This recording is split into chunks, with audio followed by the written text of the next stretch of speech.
Começa agora um programa que traz tudo sobre o livro mais lido em todos os tempos. Apresentamos O Som do Livro.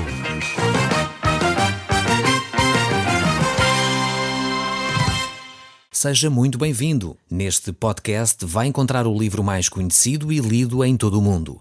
Vamos levá-lo numa viagem pela história da humanidade. Este é um audiolivro para si, para a sua família e sociedade em geral. Contextualização e comentários de Paulo Chaveiro. Eu sou Paulo Chaveiro e nós hoje estamos de volta ao Velho Testamento e estamos a analisar o livro de Ezequiel. Estas grandes visões e profecias que este homem de Deus recebe e coloca por escrito para nós podermos compreender. São de facto visões e profecias de difícil entendimento. O próprio Calvino, grande teólogo, considera de facto estes textos bíblicos de grande dificuldade de interpretação. Estas visões aqui de rodas que voam, eu quero deixar claro que isto não se trata nem de ovnis, nem de aviões, nem de extraterrestres ou coisas do género. Fala acerca da glória do Deus Todo-Poderoso, isso sim. E é exatamente isso que nós vamos procurar analisar e descrever ao longo deste programa. Nós no último programa ficámos no verso 4. Começámos a analisar esta visão que Ezequiel tem, uma visão tremenda, uma visão aterradora ao mesmo tempo, uma visão que é assustadora, mas ao mesmo tempo esta é a visão do Deus eterno e todo-poderoso. É por isso que várias vezes as Escrituras nos mostram que nenhum olho humano pode presenciar a Deus, ver a Deus e ficar bem. É por isso que a visão que nós vamos encontrar aqui é de alguma forma assustadora. Diz assim o verso 4, vamos voltar a ele para depois a partir daí fazer os nossos comentários. Diz assim: olhei e eis que um vento tempestuoso vinha do norte e uma grande nuvem como fogo a revolver-se e resplendor ao redor dela, e no meio disso uma coisa como um metal brilhante que saía do meio do fogo. Aqui temos então alguns aspectos que são importantes nós considerarmos. Aqui vamos falar acerca desta primeira expressão que é vital para nós compreendermos, que é este vento tempestuoso que vinha do norte. Esta expressão norte normalmente aponta para o trono de Deus. E talvez você está a perguntar, mas como é que, Paulo, tu chegas a esta conclusão? Onde é que tu vais buscar esta ideia de que o norte, a palavra norte aqui, aponta para o trono de Deus? Então eu gostaria de dar alguns textos bíblicos, eu disse isso no último programa, que iríamos fazer esse trabalho, então é isso que nós vamos fazer aqui. Eu gostaria então de ver alguns textos bíblicos que nos dão alicerce para esta reflexão.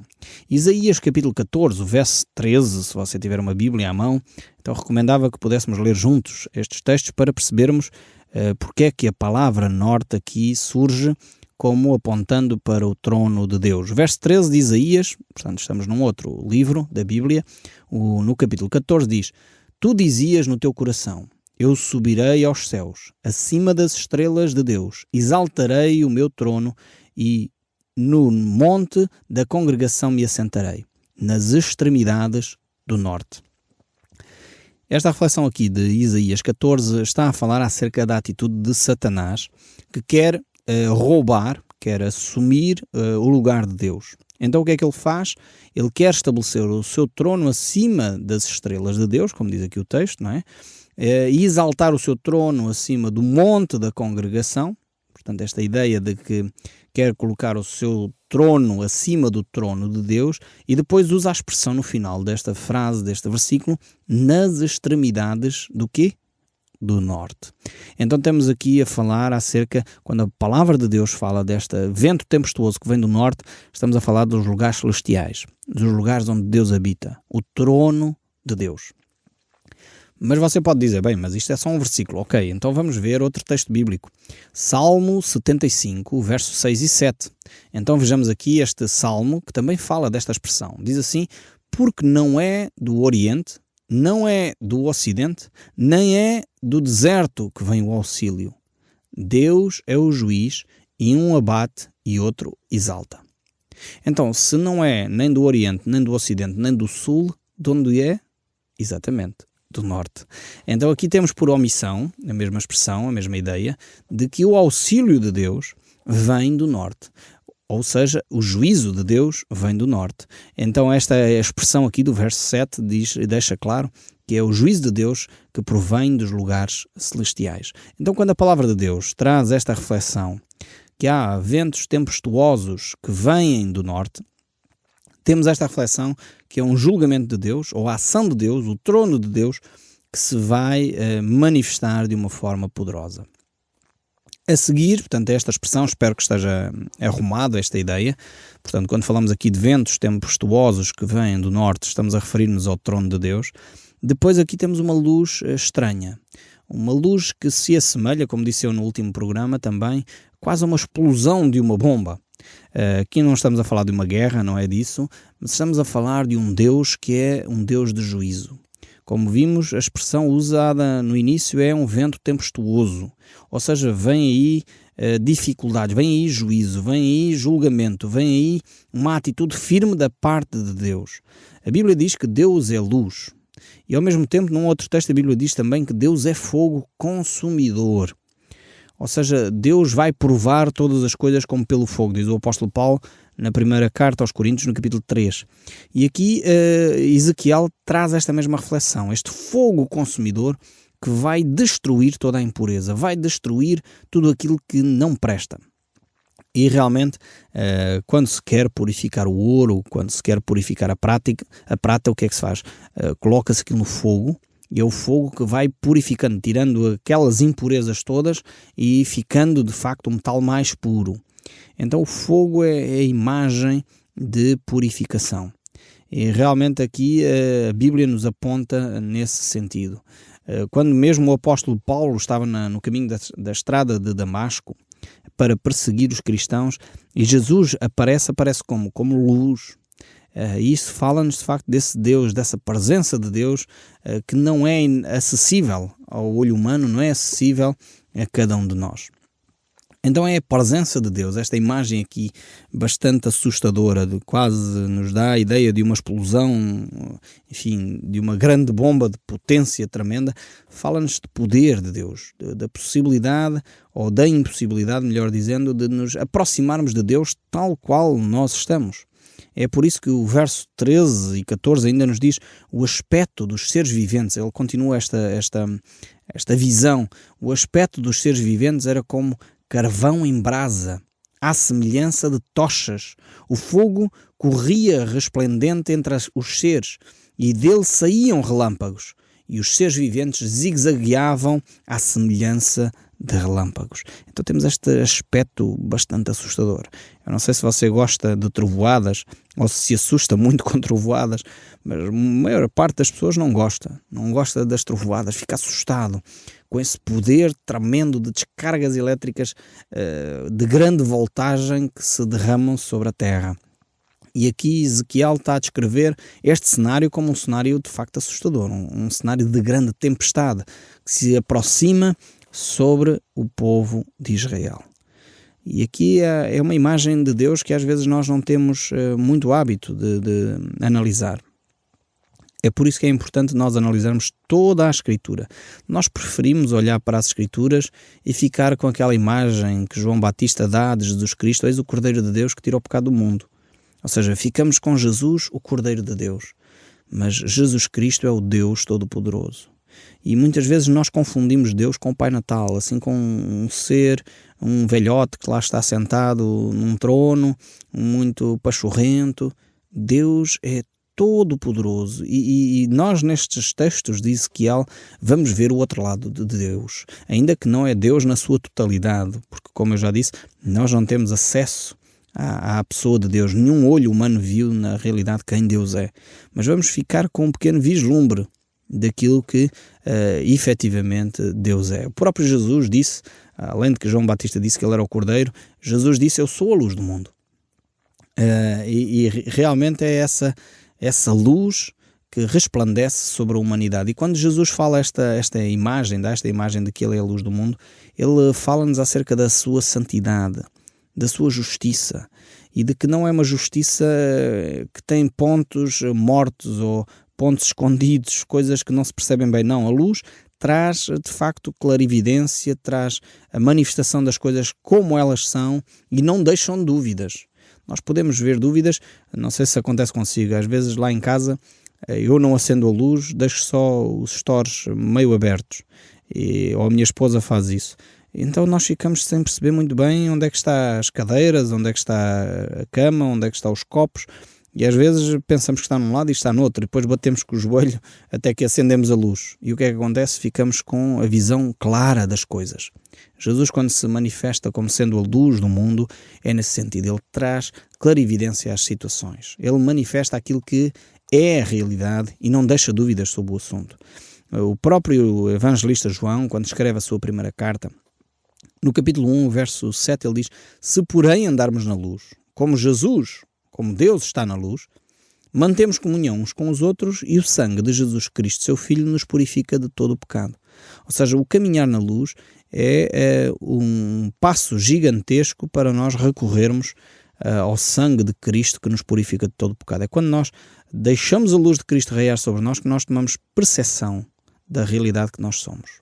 É vital este aspecto. Depois, se nós vermos como Deus se manifesta em todas as Escrituras, vemos que, na realidade, Deus não deixa que o homem possa ter esse contacto direto. Porquê? Vejamos em Êxodo, capítulo 33, o verso 20, o que é que diz? E diz, e acrescentou, não me poderás ver a face. Isto é Deus a falar com Moisés. Porquanto homem nenhum verá a minha face e viverá.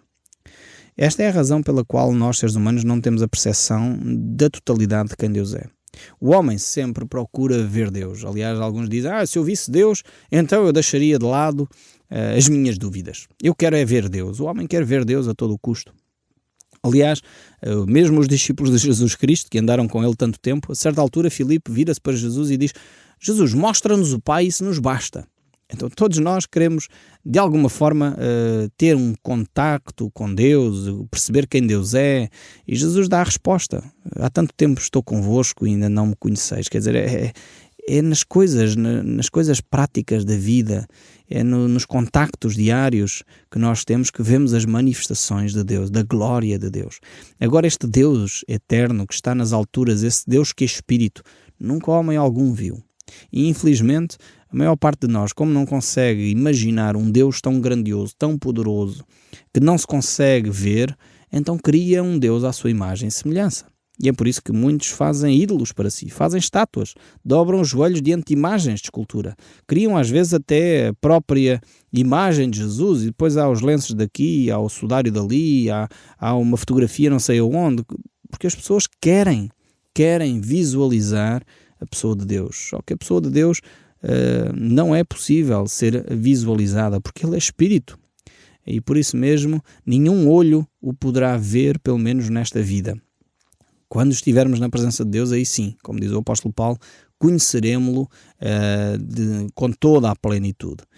Mas continua esta visão, voltando aqui ao verso 5, e depois vamos fazer um saltinho vamos saltando versos para podermos ir acompanhando um pouco esta visão, não vamos fazer uma leitura extensa, mas diz assim o verso 5, do meio dessa nuvem saía a semelhança de 4 seres viventes, cuja aparência era esta, tinham a semelhança de homens. E agora vejamos o verso 8, diz assim, debaixo das asas tinham mãos de homem, aos 4 lados, assim todos os 4 tinham rostos e asas. E o verso 10 ainda diz, a forma do seu rosto era como de homem, à direita, e os 4 tinham o rosto de leão, à esquerda, rosto de boi e também rosto de águia, todos os 4. E ainda o verso 26 deste mesmo primeiro capítulo de Ezequiel diz, por cima dos firmamentos que estava sobre a sua cabeça havia algo semelhante a um trono, como uma safira. Sobre esta espécie de trono estava sentada uma figura semelhante a um homem. Vejamos aqui então a descrição, o que é que Ezequiel está a ver. Então Ezequiel está a ver um trono semelhante a uma safira, uma pedra preciosa, um trono feito com essa pedra de safira, onde está sentada uma figura semelhante a de um homem, que está guardada por estes seres angelicais que aqui nós vemos descritos como seres com asas e 4 rostos, etc. Mais uma vez é preciso dizer que isto é uma visão, não é necessariamente a descrição de uma realidade concreta. Isto é muito importante que nós tenhamos isto em mente. Poderíamos dizer ou assemelhar isto a um sonho que muitas vezes, às vezes nós temos e acordamos com aquela ideia, mas aquele sonho não é necessariamente a realidade, porque normalmente os sonhos a gente consegue misturar a fantasia com a realidade. Não estou a dizer com isto que Ezequiel está a fantasiar, mas a realidade é outra, porque estamos a falar de realidades espirituais e nem sempre é fácil descrever aquilo que é espiritual de uma forma material. A grande dificuldade é esta, não é? E então, mas para dizer que Ezequiel aqui, creio eu, está a descrever a encarnação da pessoa de Cristo. Temos aqui esta figura semelhante a um homem que está sentado num trono, e esta figura semelhante a um homem é a pessoa de Cristo Jesus. Isaías 52, verso 7, diz o seguinte: que formosos são os montes, os pés daqueles que anunciam boas novas, que fazem ouvir a paz, que anunciam coisas boas, que fazem ouvir a salvação, que diz a Sião, o teu Deus reina. Aqui este texto bíblico mostra-nos claramente a importância de anunciar a vinda de Cristo e anunciar esta boa nova de Jesus Cristo. E Ezequiel aqui fala-nos, no texto que lemos anteriormente, o capítulo 1, fala-nos acerca desta semelhança de homem. E ela aponta-nos claramente para o Evangelho de São Marcos. Não sei se você consegue identificar a relação entre o Evangelho de São Marcos, que nos apresenta a pessoa de Jesus Cristo como um servo que veio para servir a cada um de nós, e não esta presença de um Deus tremendo, um Deus poderosíssimo, um Deus grandioso. Não, é a presença de Deus feita homem. E esta visão de Ezequiel aqui traz-nos de facto a reflexão de uma aparição de Cristo antes dele ter nascido, a presença de Cristo nos lugares celestiais antes dele nascer. Quem era a pessoa de Jesus Cristo efetivamente antes dele se tornar o bebé de Belém? Nós muitas vezes pensamos que Jesus Cristo só começou ali em Belém. Não, Jesus Cristo é Deus, é eterno, e por isso ele sempre existiu. Antes da criação, Cristo estava lá. E Colossenses, por exemplo, o apóstolo Paulo, quando escreve Colossenses, diz isso de uma forma muito clara, que ele é de facto a origem de toda a criação. Então, Cristo sempre existiu, e aqui Ezequiel está a ter essa percepção, este rosto de semelhança de homem, este ser que está num trono que é de semelhança de homem. Aponta-nos na visão do Cristo que veio para servir. Se esvaziou dos seus atributos divinos, como diz Paulo aos Filipenses. Portanto, e tornou-se em figura humana. Eu creio que nem Moisés, nem Daniel teve uma visão tão profunda, tão avassaladora da presença de Cristo Jesus. É verdade que Moisés teve aquele contacto com Deus, ainda estávamos lá naquele texto que já lemos, do livro do Êxodo, quando Moisés pede que quer ver a presença de Deus. E Deus diz que não havia possibilidade de nenhum olho ver quem Deus na realidade é, mas Deus deixaria ver de relance a sua bondade. E Moisés tem aquela experiência tremenda de ver a sua bondade, e o texto usa uma imagem, mais uma vez, porque Deus é Espírito, não tem frente nem costas, mas diz que Moisés viu as costas da bondade de Deus, usa esta expressão. E tal foi o impacto da presença de Deus na vida de Moisés, que diz o texto que o rosto dele resplandecia. Tal é a intimidade de Deus com o homem. É por isso que um homem, um ser humano, um mortal simples, não pode se relacionar com Deus. Não suportaria o nosso corpo mortal a presença de um Deus tremendamente santo, um Deus que é luz, um Deus que é totalidade. Nós não conseguimos abarcar essa presença em nós. É por isso que Ezequiel, ao mesmo tempo, tem aqui uma experiência única. Uma experiência de trazer, antes que Cristo nascesse, a perspectiva de Cristo para a humanidade. E é por isso mesmo que Jesus Cristo, no seu discurso, enquanto esteve entre nós, no Evangelho de João, ele diz: eu sou o caminho, a verdade e a vida, e ninguém vai ao Pai senão por mim. Não há alternativas, não há outro tipo de opção. É curioso ver que as Escrituras e a pessoa de Jesus Cristo é exclusivista. Muitas religiões falam de Jesus, inclusive os muçulmanos falam de Jesus, outros falam de Jesus como sendo um bom profeta. Não, Jesus Cristo não é um bom profeta. Ou Jesus Cristo era Deus, como ele diz ser, ou então ele era um louco.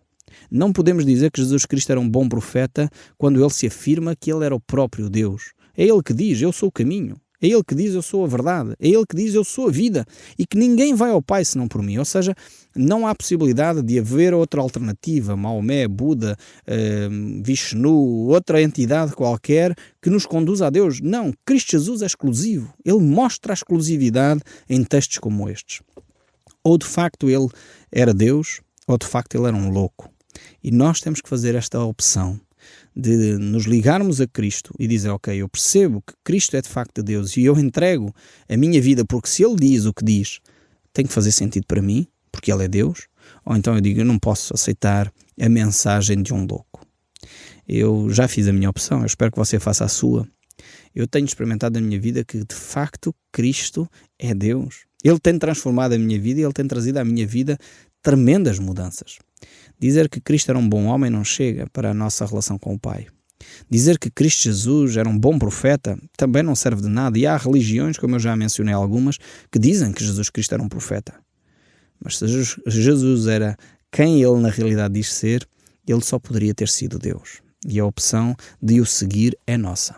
Não é a opção de dizer que Ele é Deus ou deixa de ser. Ele continua a ser quem Ele é, independentemente de você acreditar ou deixar de acreditar. Você acreditar ou deixar de acreditar não influencia em nada aquilo que Cristo é. Você pode não acreditar sequer que eu existo. Você nunca me viu, só ouviu a minha voz. No entanto, pode dizer, bem, eu não sei quem é o Paulo Chaveiro, eu não o conheço. Se calhar ele não existe. Talvez não. Ou talvez sim. Provavelmente existo. A minha família sabe bem que eu existo. Tem provas concretas de que eu existo. Quem se relaciona comigo tem essas provas concretas e você poderá tê-las na medida em que se relacionar com Deus. Poderá experimentar quem Cristo na realidade é. Vemos de facto estes textos bíblicos aqui do livro de Ezequiel de uma forma tremenda. Eu gostaria ainda de ler mais uns versos aqui. O verso 15 e 16 diz: Vi os seres viventes e eis que havia uma roda na terra ao lado de cada um deles. E o aspecto dessa roda e a sua estrutura eram brilhantes como o brilho. Tinham as quatro a mesma aparência, cujo aspecto e estrutura eram como se estivessem uma roda dentro de outra.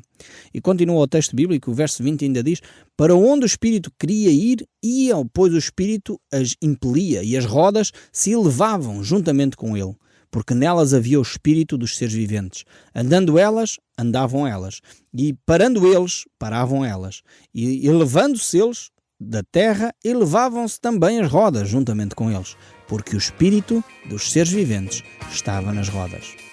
O Som do Livro, uma produção da Rádio Transmundial de Portugal.